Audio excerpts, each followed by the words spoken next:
What if Naruto's heart found peace not in loneliness but in love?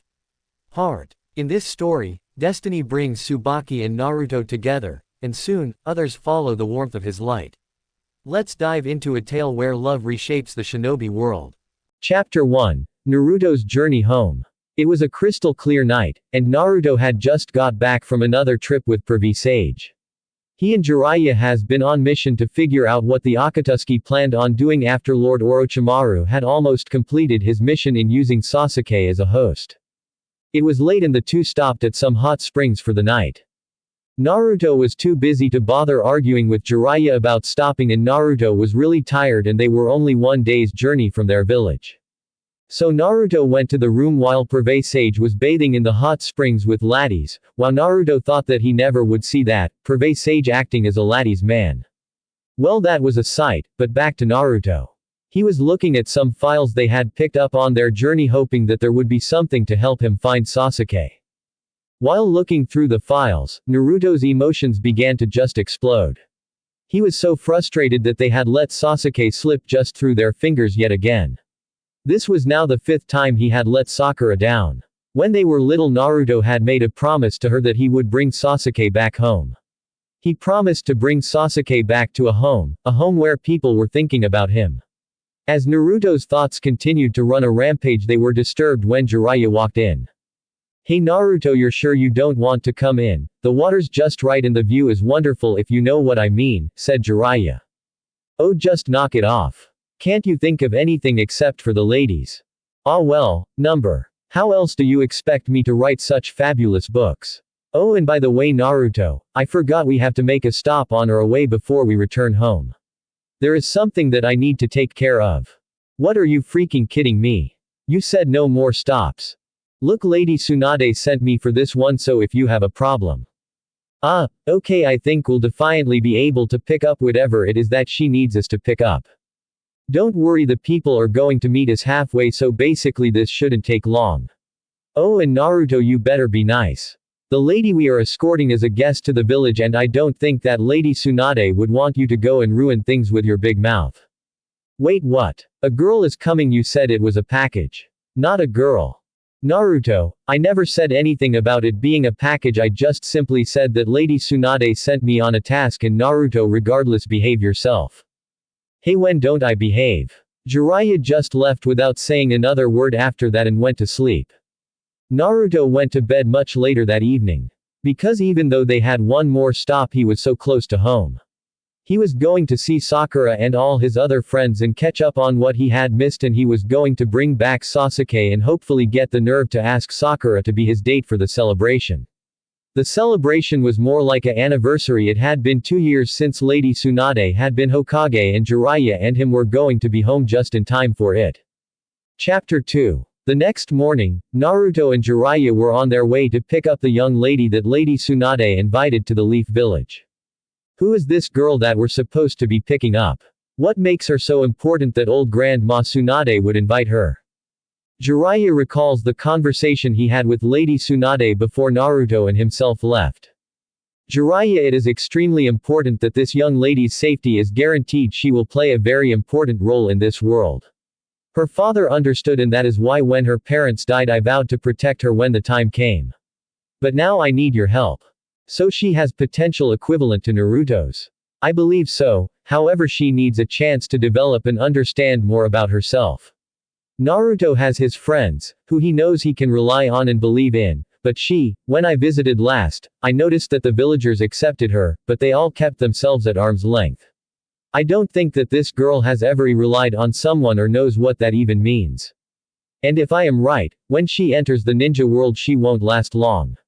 Quote. "Don't worry Naruto, although he doesn't know it, he connects with people, he does his best to understand everyone, so I am sure this young lady will learn all she needs to in her stay. And besides, I am sure all the guys will appreciate having an actually lady around." "Excuse me Jiraiya, are you trying to hit at something?" Lady Tsunade commented as she raised her fist. "Oh well, if you look at the time," Jiraiya said as he hurried to leave, but he wasn't quick enough to evade Lady Tsunade's punch. Jiraiya. "Oh, and wait," Tsunade screamed, "she is betrothed. Whatever you do, you must not interfere with this, make sure of Naruto especially."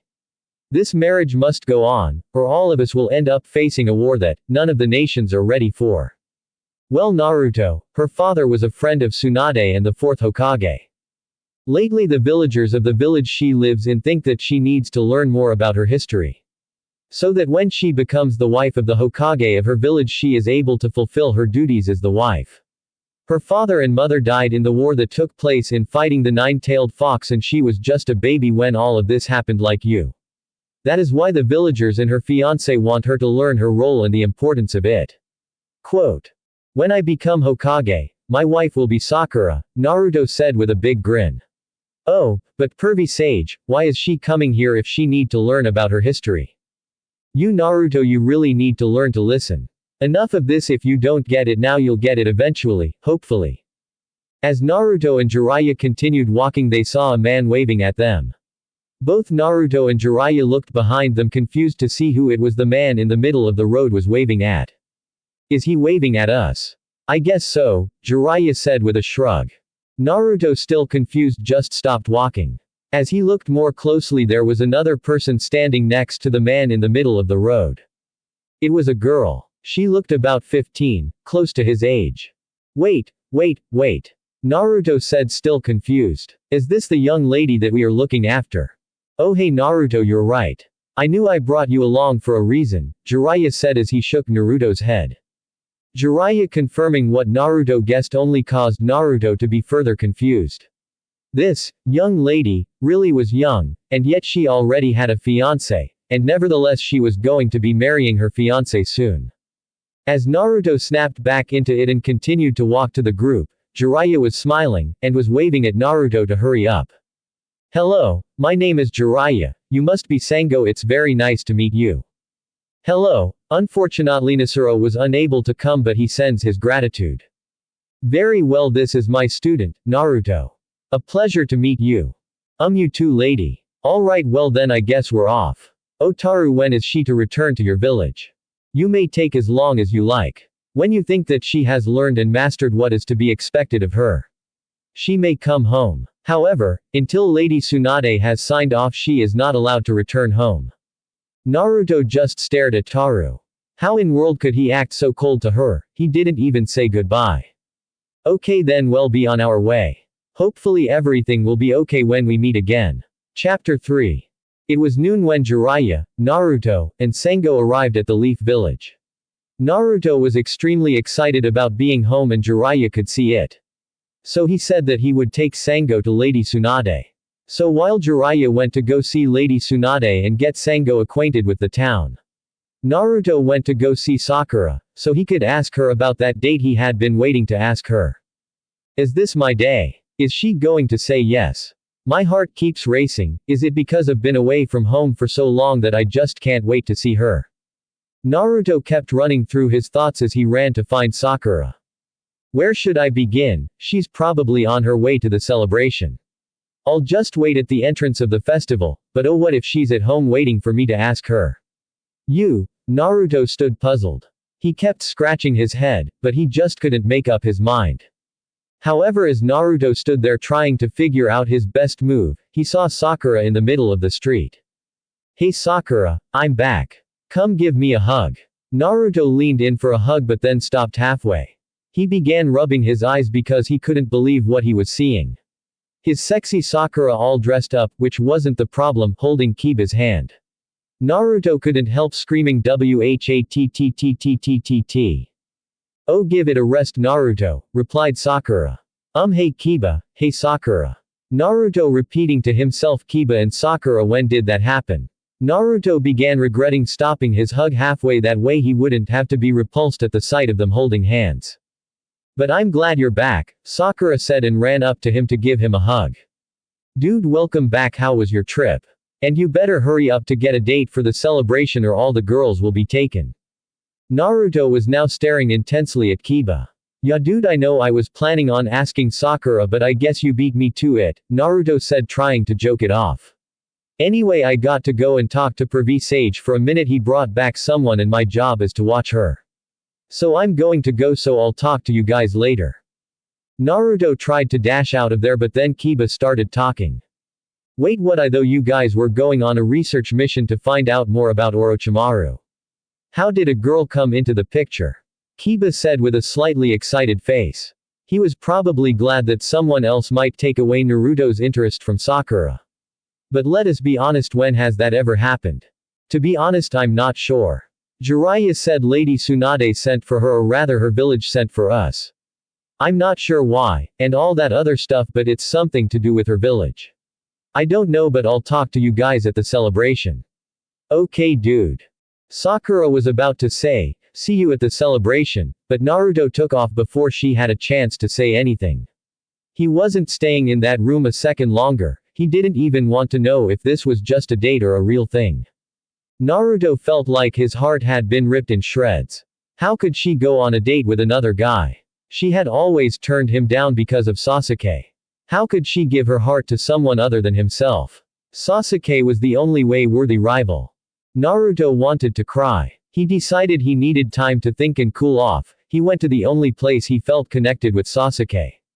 At the pier on the lake, the place where Naruto would always catch himself looking at Sasuke, wanting to talk, but was too prideful to.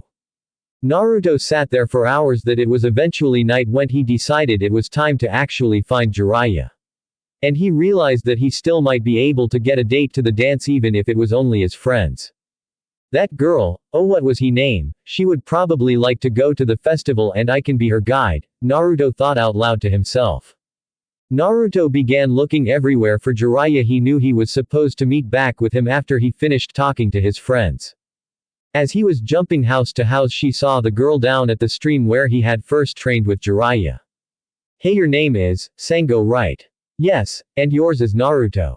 Yep, up, got it. Have you seen Jiraiya? Yes, he's talking to Lady Tsunade and told me to wait by this river.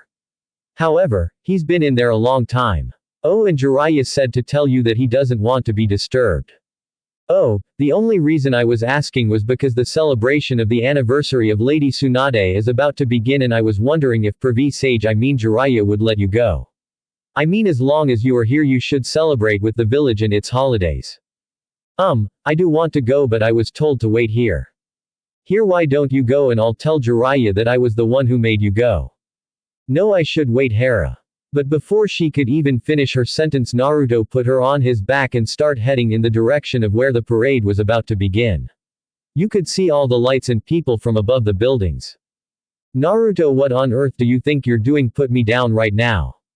I will when we get to the parade, Naruto said with a huge grin on his face. Naruto, put me down now. If you want to get down yourself, because I'm not stopping until we reach the location of the parade. Fine, I will. What do you mean by that? As Naruto was saying those words, Sango made 3 signs with her hands and then a strong current of wind came and picked her up off Naruto's back. Naruto just stood there in shock. Like the first time you talk to a girl you really like and she says yes, kind of shock. You can do Naijutsu. Yes, why is that such a shock to you? Replied Sango in a very polite manner. It's is just that he didn't think that you could do any type of jutsu, Naruto said, acting like an idiot as always. He always assumes. This is why Jiraiya said to listen. Idiot. Chapter 4. The Celebration. When Naruto had finally calmed down, it was 10 o'clock and the celebration was underway. Shortly after Naruto and Sango arrived at the festival, they ran into Kiba and Sakura. The 4 of them hung out the whole night. The celebration for Lady Tsunade had been the biggest one yet. There were games, music, dancing, laughter. What more could one want at a festival? While Sango, Sakura, Kiba, and Naruto walked around, looking at all the booths, Naruto decided he wanted ramen. To think he went without ramen for 3 months, who could have thought? When they got there the place was full, so they all agreed to come back later, well except for Naruto, but eventually he agreed. After another hour of playing games, the 4 of them split up. Sakura and Sango went together to find the rest of the girls and the other 2 went to find the other guys. So, how do you like Konoha so far? Asked Sakura. I really like it here. It's so lively, replied Sango. Yeah, so what was your village like? Sakura asked, already find the conversation awkward, and for some reason, she wanted to ask an obvious question, yet she couldn't. How friendly was she getting to Naruto? For some reason seeing Sango next to Naruto really bothered her. They seemed to be getting along so far, and she wanted Naruto to be happy. Like how she was with Kiba, happy. Yet she couldn't shake this feeling. She must have been emitting some sort of aura that Sango seemed to sense. Sakura could tell because she saw how tense Sango became as she tried to answer Sakura. For a moment, it was silent, but not really. The noise of the festival still buzzed around them, like a group of performers. The liveliness began to take over the awkwardness of the conversation, and everything began to pick up. My village is quiet and the people there are very serious. They act like they are businessmen or something. They seem to have a heart of iron. I wish that someone would be able to melt their hearts so that they could feel once again. Sakura had not expected this. Sango acted as happy as everyone else in the village, she hadn't expected her to grow up in such an environment.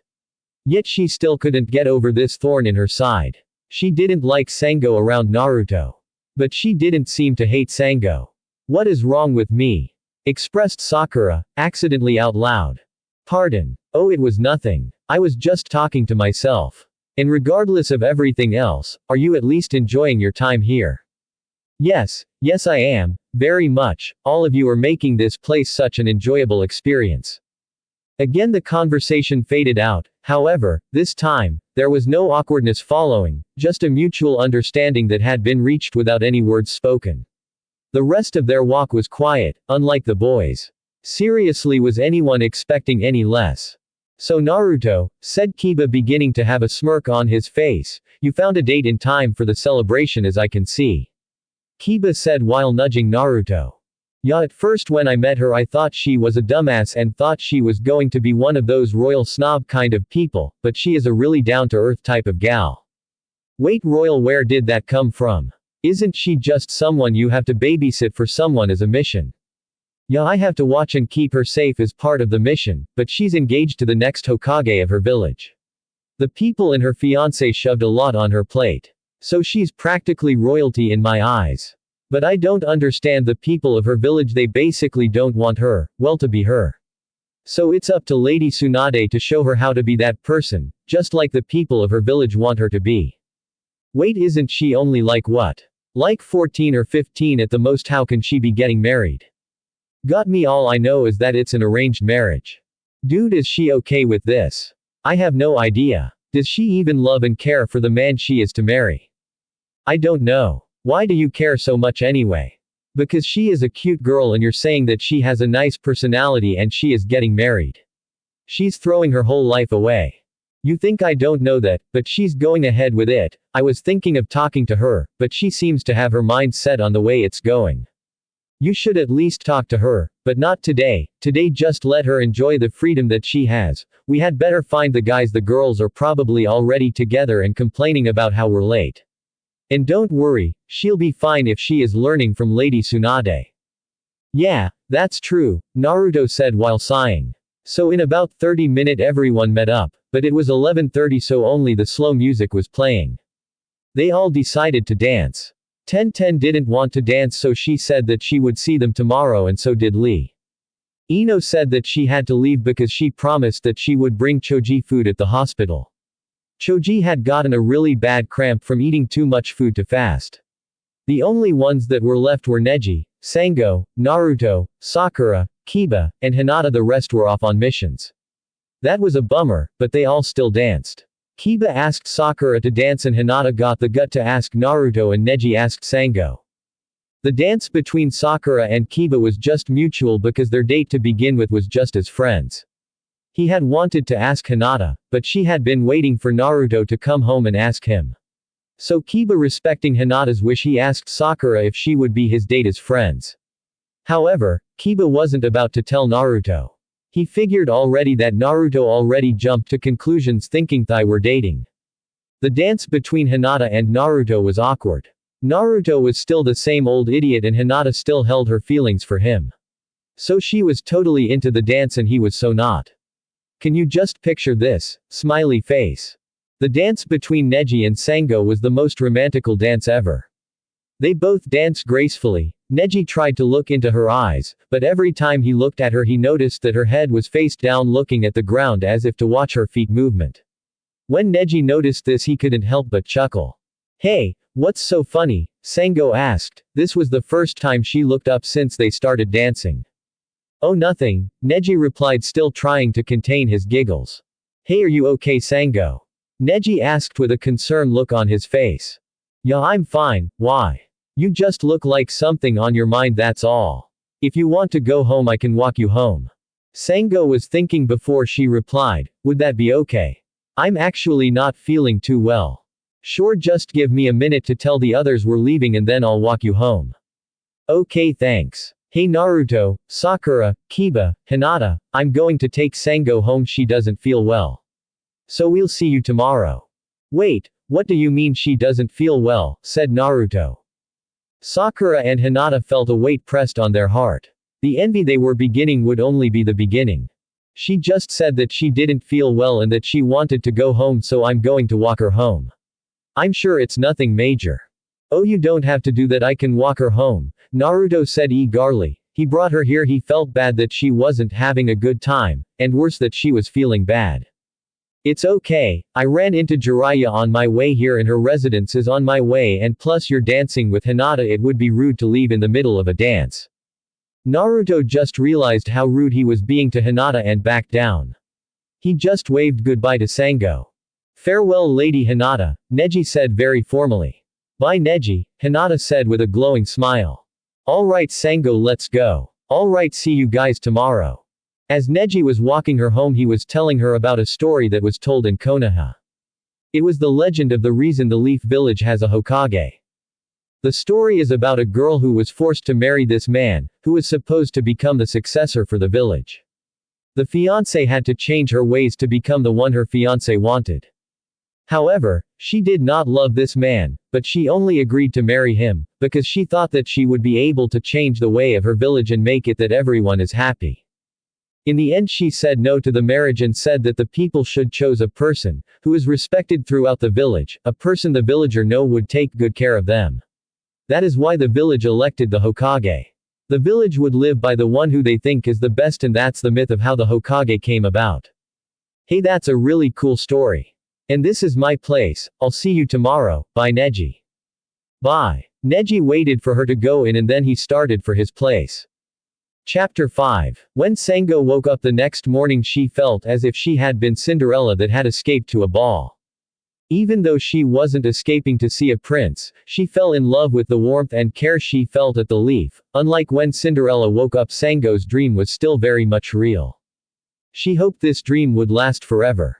As the sunlight crept in through the crack of the curtain, Sango got herself out of bed, got ready, and headed for the grocery store. Although she felt like a princess, she definitely didn't have the appetite of one. She used up all the food left for her in the house for lunch, so she had nothing for breakfast, not even OJ. On her way back from the grocery store, Sango went past a flower shop. The scent of the flowers drew her in, so she decided to stop in and take a peek. As she opened the door, she noticed Sakura and Ino. Hi there Sango, Ino started talking. My name is Ino, I believe we met yesterday. Yes we did, Sango said with a smile. How are you? I'm doing swell, are you enjoying it here so far? Yes, thank you for asking, replied Sango in a very formal manner. Hey, you know what, said Sakura, we should take her around all the best places in town and give her a feel for it.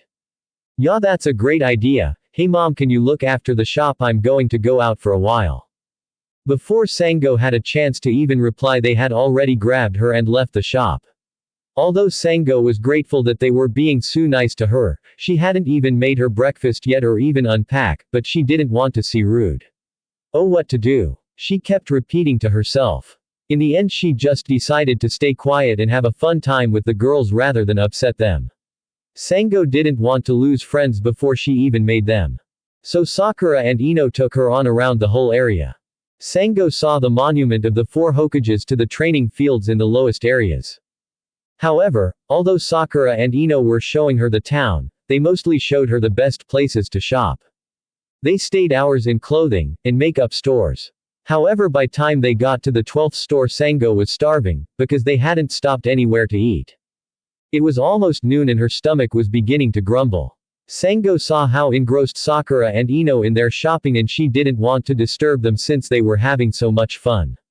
Sango decided that it would just be better to slip out and find a place to eat. She ended up going to the ramen shop that they passed not too long ago, and then she would just go back to the shop. Sango had arrived at Ichiraku's ramen shop, and guess who else was there? Naruto. What the heck, why are you up? Don't you sophisticated ladies need your beauty sleep? Haha, very funny Naruto. And more than my beauty sleep, I need food. Now that's not something a lady should say, said Naruto in a very sarcastic voice. Naruto put a cork in it. Okay, well, before I do that, why don't I order for you since you're new and all? Plus this is my favorite place to eat, so it's only befitting. Sure, why not? So as Naruto ordered for her, Sango began sizing up Naruto. She couldn't decide if he was an annoying little pest or if he was sweet and kind. So did you and Neji have some fun last night? You know what I mean. Well, that decided that he was an annoying little pest. We had a great time, but not that way. Unlike you, Neji is a gentleman. Well, I don't know anything about being a gentleman and all, but you don't know anything about being a lady, and by the way, look down, you missed your mouth, Naruto said with a snicker. Ooh, Naruto, I just want to eat in peace. I'm starving, I haven't had any food all day, and I think that it would have been reasonable if I wanted to eat. You are the biggest buffoon I have ever met. Why, thank you very much. You are so not welcome, Sango said while leaving. Leaving Naruto with the bill. Well, she didn't have to be so uptight. Well, Naruto, here is your bill. What, I didn't order that. Well, I put it on your tab since you order. So this is what I get for being a nice guy. Geez, Naruto said as he searched for his money. Meanwhile, Sango was on her way back to the shop. She slipped in and it didn't seem as if the other noticed that she was missing. Phew. However, she was still hungry. She didn't get to finish all of her food because of Naruto. Anyway, Ino and Sakura finally decided it was time to go. They finished showing Sango around and then Sango finally got to eat at home and in peace. Chapter 6. The next morning, Sango awoke feeling unusually tired. Maybe it was all the walking yesterday, or maybe it was just the emotional weight she was too polite to show. Still, she had slept well, wrapped in the warmth of a village that was beginning to feel like a dream she didn't want to wake up from. As she stretched and walked into the kitchen, a light knock came at the door. She opened it to find a messenger from the Hokage's office. Lady Tsunade asked that I deliver this personally, the shinobi said with a respectful bow, handing her a sealed scroll with the Hokage's insignia. Thank you, she replied, bowing slightly. She shut the door and unrolled the scroll, her eyes scanning the words slowly at first, then more urgently. Sango. I hope you are settling in well. I would like to meet with you today regarding your training. It's time we begin working on your chakra control and combat preparedness. Please report to the hospital wing at noon. Also, I received correspondence from your home village this morning. We will speak more about it in person. Lady Tsunade. Sango's heart dropped. Correspondence from home. Her first instinct was to feel nervous. She knew that meant talk of her engagement, of her duty. But she shook the thought off. She didn't want to ruin the peaceful morning she was having. After breakfast, she stepped out into the streets and found herself wandering again. Without even meaning to, her feet took her to the training fields. And, of course, there he was, Naruto, in full loud-mouthed, sweaty form, practicing shadow clone jutsu like he had something to prove. Hey! He shouted as he noticed her. Didn't expect to see you here. I could say the same, Sango said with a small smile. Came to train. No, just walking. Well, stick around. Maybe you'll learn something. Like how to trip over your own clone. She teased. Hey, that was one time. Naruto shouted, pouting. Anyway, if you're not doing anything, you could watch, I guess. Unless you're too much of a princess for that. Sango smiled again, but this time it didn't hide anything. I think I've been treated like a princess long enough. She sat on the nearby grass and watched him train, not saying much, but feeling lighter than she had since she opened the letter. Somehow, around Naruto, the weight didn't feel so heavy. And even though she didn't realize it yet, he noticed the shift in her mood. Hey, everything okay? He asked, uncharacteristically quiet. She looked at him for a moment, then nodded. For now. Chapter 7. The hospital wing was quieter than Sango expected. White walls, polished floors, the occasional shuffle of feet and hushed voices, it all felt too sterile for the kind of conversation she was walking into. She had changed into a more formal kimono before arriving. Something about meeting with Lady Tsunade made her want to stand straighter, speak clearer, and act like someone who belonged to a village, even if it wasn't this one. When she arrived, Shizune greeted her with a kind smile and escorted her to the Hokage's private office in the back of the medical wing. Tsunade was reviewing documents when Sango stepped in. "Ah, there you are," Tsunade said without looking up. "Right on time." Sango bowed slightly. "You asked to see me, Lady Tsunade." "I did," she said, finally setting her papers aside. Her tone softened a bit. "Sit. I'm not one for long formalities." Sango sat, hands clasped tightly in her lap. "I've been watching how you carry yourself," Tsunade began. "You're composed, polite, well-mannered. You're careful about how you present yourself to everyone." Sango nodded, unsure if that was a compliment or something else. "But I don't need manners right now," Tsunade continued. "I need honesty." Sango blinked. "About what?" Tsunade reached into her drawer and placed a sealed scroll on the desk between them. "This letter arrived from your village last night. It's from the council, and your fiancé's family." The words struck like a kunai to the chest. "They are requesting an update. More specifically, they're requesting to send a representative to monitor your progress and ensure that you are, quote, on the path to becoming a suitable wife for the next Hokage." Sango's face fell. "I see. I won't mince words," Tsunade said, her voice firmer now. "That request offended me. You're not a trophy to be groomed and delivered. You're a kunoichi with power you haven't even tapped into yet. If you stay in Konoha, that power will grow. But only if you choose it." Silence filled the space between them. "I don't want you to answer now," Tsunade added.